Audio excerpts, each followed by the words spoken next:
sabihin, like, in particular. Yeah. Hindi ko na lang ikukwento in details. So, ayun, basta ano lang, parang sobra na, alam mo yung below the belt na parang damay pati yung pamilya ko. Alam mo, kung ako, gawin nyo lang lahat sa akin, huwag nyo lang idamay yung pamilya ko.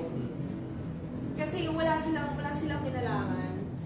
Ako ang although pagka, like, kunwari may mga ganitong mga klase, mga bagay, mga issues na like, pinag-uusapan namin nila mama, sa nila papa, sa namin ko. Ayun, parang nalulungkot ako, saka alam mo yun, parang may burden sa sarili ko kasi wala naman talaga sila kinalaman doon, but still, nadadamay sila. Nadadrag sila na wala namang kalaban-laban, parang wala namang ginagawang masama. Diba? Tapos syempre, ano din, ang title, pack shit.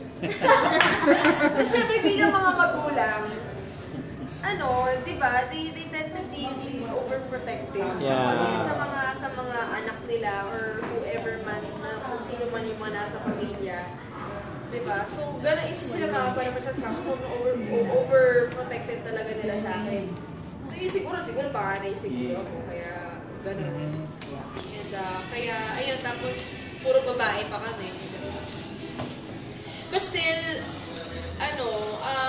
that's why hindi ko na lang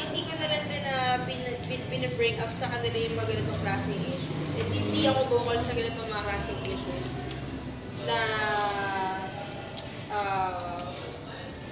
yung mga haters or ganyan. Kasi ayoko din sila nasasaktan. Alam mo yung gano'n, parang kaya ko na to, ako na lang magsusolve ng problem. Chill lang kayo dyan, gano'n. Gano'n feeling.